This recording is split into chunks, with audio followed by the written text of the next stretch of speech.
Hi there, it's Tim with Far North Magic. I wanted to get a video out there to see what discussion we could get on what people think of the Bank of America deep dive that's getting a lot of traction in media for Hasbro really rating basically lighting the future of Magic on fire to keep them warm in the moment. So, in the end, is there a way out to fix this, or are we in a death spiral that's not going to get fixed? I guess is the question. They downgraded the stock, and I was pretty surprised at the recommendations were still mainly buys before this came out, and I guess I'm not surprised, but I would have thought that they would have downgraded it the one notch to just hold, and then after the poor results they would have downgraded it again. But that is what it is. I think that the extra attention might be helpful to getting change to happen a bit quicker, because most companies I don't think want to be having this much negative press, and just is what it is, I guess, at this point. I hope that they can turn it around relatively quickly, but being that they're a pretty slow moving company, I think the only hope is that they hopefully change stuff for halfway into next year, which is kind of disappointing, but one of the major concerns is the fact that they are way overprinting things. It's very easy to see that that Amazon dump, when they dumped everything at half price just to get rid of it, that, and then say that they had a lot more inventory, that is a major problem. And I don't really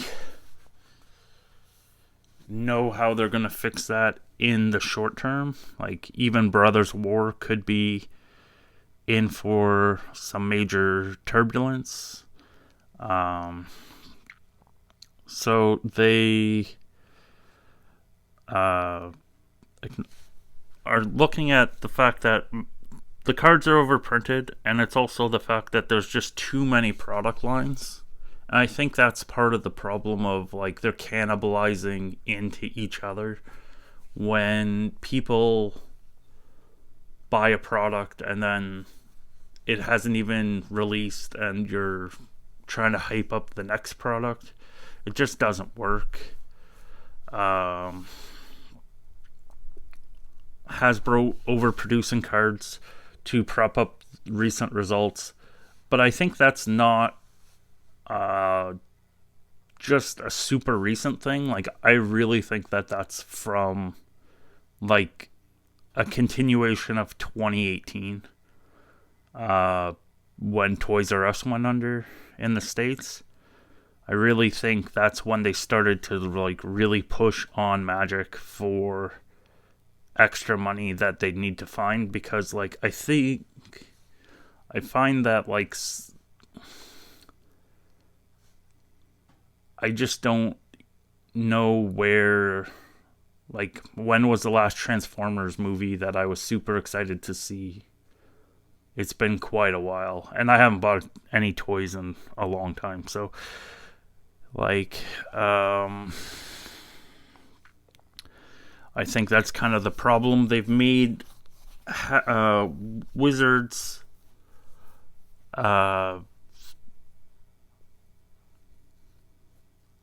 account for 15% of revenue and 35% of earnings.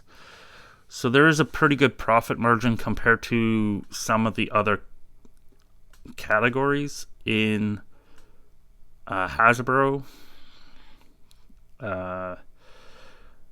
They also had significant growth over the pandemic, but they haven't adjusted like a lot of the littler games like Fab or MetaZoo. They've all adjusted print runs after like their own little turbulent times. So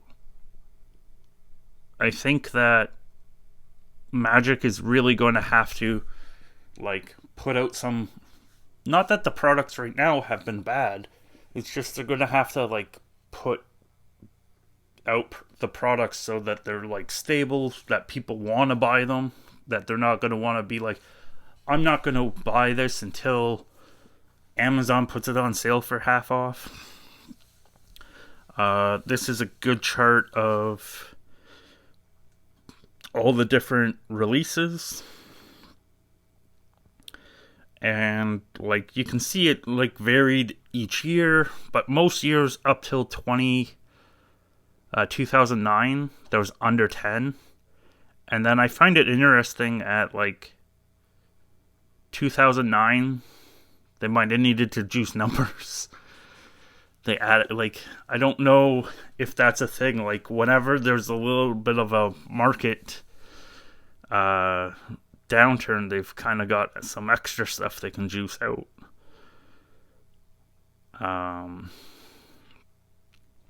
But, like, the last couple years are just out of control, really. Like, 2021 had a bit of a dip, but, like, they really made up for it this year. And, like, I don't know how anyone would be able to keep up even with just, like, even if they wanted to just put one box on the shelf and get a bunch of singles for their commander decks. I remember that there was a tweet out asking for, like, reasons why Standard's failing. And, like, for me, like, I haven't played Standard in I think like 4 years, and it's like just the fact that like the store closed, and then you miss a couple sets, and then you're off the train, and then you're not going to get back on. Like, it's just too expensive for a rotating format to get back in. Maybe they can come out with, but like, I think that's part of the problem. Like, even the standard challenger decks, they're kind of helpful, but like that's another reprint that's diluting any value in the cards. So it makes it hard to like really know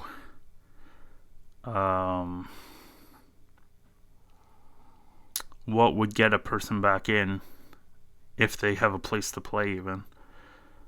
And I think like just the unchecked creep, like they'll power creep something, and then they'll just like, instead of having it either get checked with cards from before it or after it in the next set, they'll just have it go crazy, and then like they'll just ban it. And it's like, they shouldn't really be happy that they have to, like, I don't think they're super happy to ban cards, but like it shouldn't be like the first go-to thing that like they let a whole bunch of cards come out that get banned. So that's like a carelessness with playtesting or like power balancing. So it talks about how stores are suffering with added supply, and they're struggling to sell stuff at a profit, which will just lead to less and less stores buying extra Magic. Like they'll buy they'll try and buy as little as they need for their pre-orders and then call it a day, and then they'll wait for Amazon drops or not care. And I think that's kind of just where, like, there's no reason to buy, like,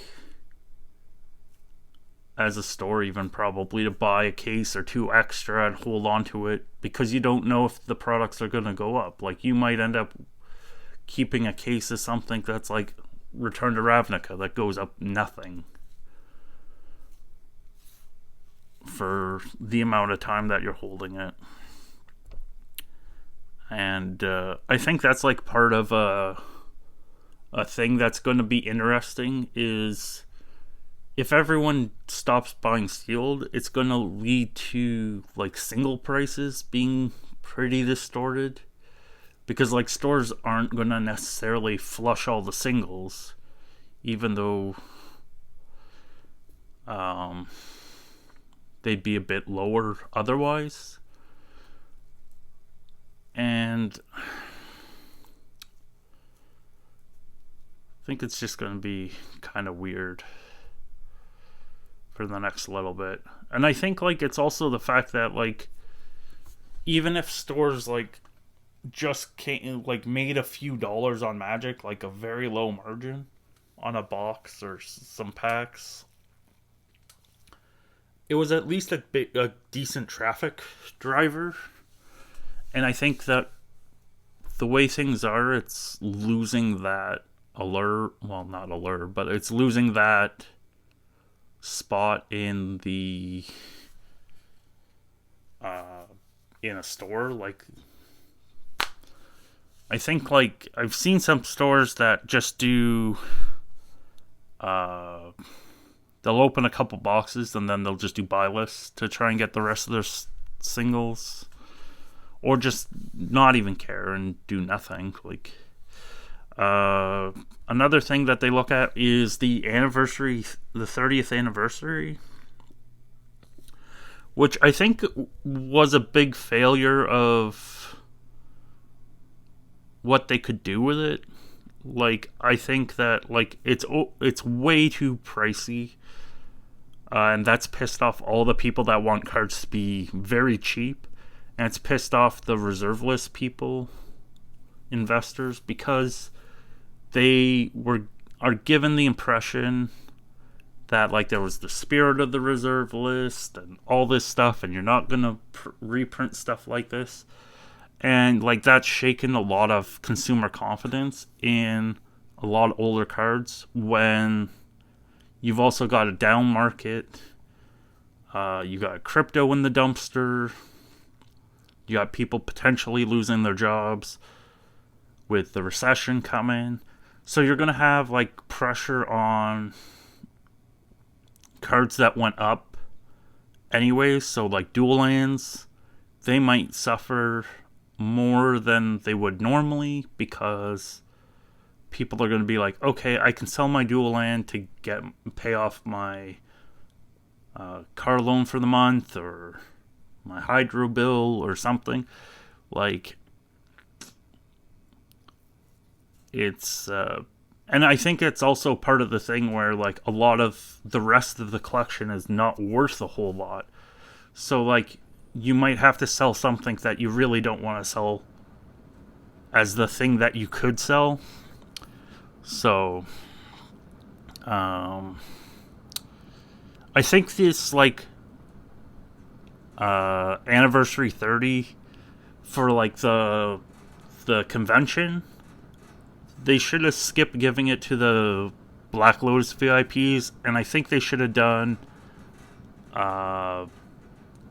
like feeder tournaments into a booster draft of it. So, like, if you played a tournament, like, just say you played a Modern tournament or a Pioneer tournament or something, and you won that tournament, you would get fed into one of those drafts. And I think that would have been a cool little bonus for, like, celebrate Magic 30th year type thing. You would have, like, got more people to, like, I think, not be as negative. Like, there'd still be a lot of people negative about this product because it's too pricey, but you wouldn't have that, like, haves versus have-nots, I think, as much from that negativity from the convention. But they're going to have to cut print runs, I think, by quite a bit. And it's going to take a while for people to come around to the fact that these boxes are going to, like, pre-ordering a box makes sense. And the box isn't going to go down 20-30% within 2 months, like a lot of the boxes have. And I think Magic will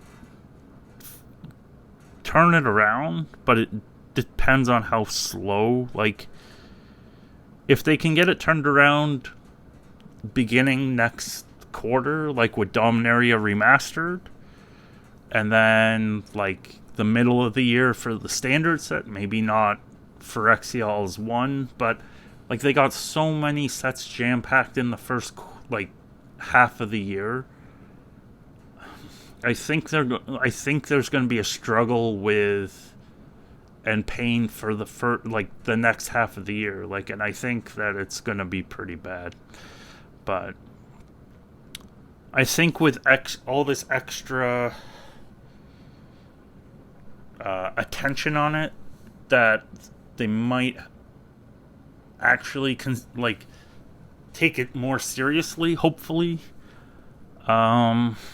Because, as it says here, there's, like, very dedicated and sticky fan base. So, like, I almost look at Magic almost like it's like like an infection or a curse. You can get out of it, but you almost always come back. And, like, people might come in and out of the game. They might just stick in the game for a couple years, and then they take a break, or they quit, and then they'll come back 4 or 5 years later. Something sucks them back in. But I think that in the end they'll figure it out.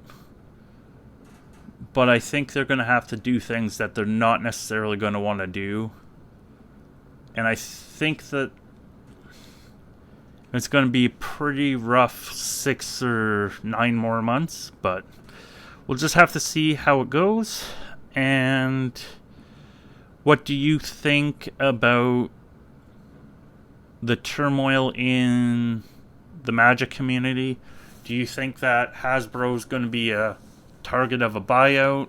Do you think they're going to burn it to the ground and go bankrupt, or what? I'd like to know what you're thinking, and I hope to see you next time in the next video, and I hope you have a good rest of your day. Take care, and see you next time. Bye.